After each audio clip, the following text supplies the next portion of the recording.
Kain na ng breakfast, ha? Nandito ako sa may SM Fairview kasi naka 3 days sale sila. Nagkasya siya, pero titignan ko kung comfortable siyang ilakad. Picture na niya.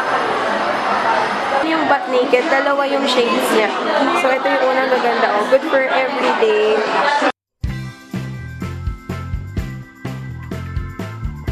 Hi mga Aries loves! Magandang gabi! Today is August 18, 2016 and pasensya na kayo sa boses ko kasi meron akong sakit. And guys, dun sa mga hindi nakakaalam, naka-confine si Sky ngayon sa ospital kaya rin ako laging absent sa pag-vlog lately kasi lumala yung ubo niya. Tapos guys, alam nyo, nagpunta ako sa ospital, wala akong nararamdamang sakit. Pero sabi nga ng doktor, nagkasakit daw ako kasi mahina yung resistensya ko. Siguro lagi kasi kapupuyat, ganyan. Kaya kasi guys, haggard na tayo. Umuwi pala ako kasi kailangan kong maglinis ng bahay, tsaka labhan yung mga damit. Kasi para kung sakaling pauwi na kami ng doktor, maaliwalas na, kumbaga ready na yung bahay, ganyan. Ay, salamat. Tapos na akong maligo, na preskohan na ako. Ibang-iba kasi pag sa bahay ka naligo kaysa sa ibang bahay o kaysa sa mga ospital. Mas nalilinis mo yung katawan mo. Naglagay lang ako nitong mask para maalis yung mga blackheads kasi kitang-kita na talaga. Sabi nga ni nanay, ano ba yung ilong mo? Panay na yung itim-itim, yung blackheads nga. Kaya ayun.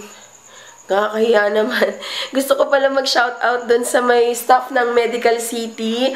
Siya yung kumuha ng dugo ni Sky. Nahiya lang daw siya mag-approach. Hello sis! Magaan yung kamay niya kasi hindi umiyak si Sky.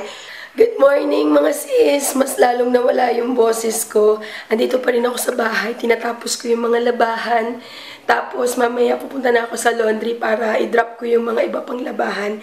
And bumili na ako ng ulam. Nagsaing na rin ako. Naintindihan niyo ba ako? Nagsaing na ako na madami para hanggang mamayang gabi. Tapos ito, nilaga, yung stir-fry na atay, tsaka chicken para kay Sky. Tapos ito, magugustuhan to nila nanay, yung bulalad flakes. Bagay siya dyan sa nilaga. Ito naman yung mga ipapalaundry ko. Nagpalit na rin ako ng mga bedsheets para talagang presko na pag-uwi ni Sky. Tsaka papalaundry ko na rin yung carpet sa may filming area. Yan, tanin. Nakapaglinis na ako dito sa may sala namin. And also dun sa filming area ko. Tapos ko na rin linisan. So, okay na. Nandito na ako sa ospital. Ganito, Sky. Kahapon dinalaw siya nila Jet. Tsaka ninin niya. Kagabi pala. Halika dito. Ito siya. Makulit na siya uli. Ano ba yan? Kain lang ako. Gutom na ako. Hello ka. Hello, Tita Ninya, Tita Jet. Hello. And sabi, baka daw bukas lumabas na. Kain lang muna ako mga sister. Para sa dessert, may binigay din yung Click Shop. Ito. Yan, Sylvanas. Thank you. Uy, bawal ka dyan.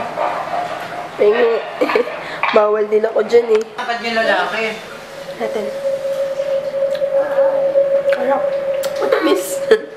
Pupunta ako mga sis sa PhilHealth kasi baka bukas pwede nang ma-discharge si Sky.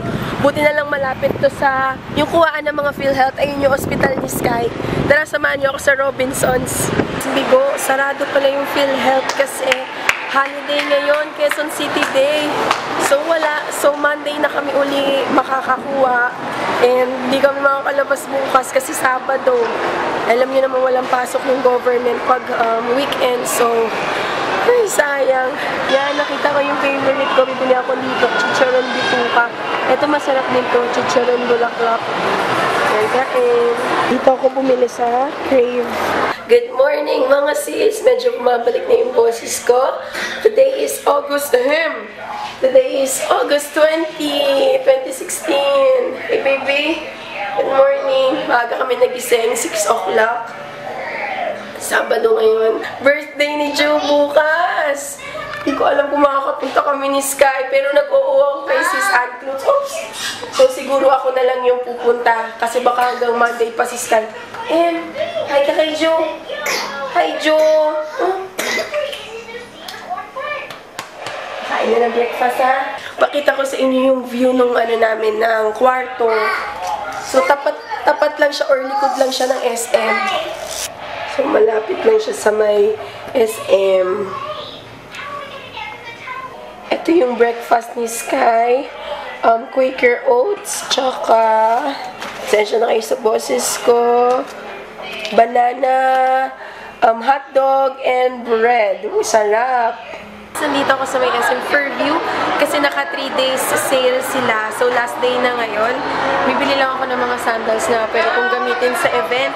So, meron sila yung mga tago 199 lang. So, nakapili na ako yung isa, yung parang military na doll shoes.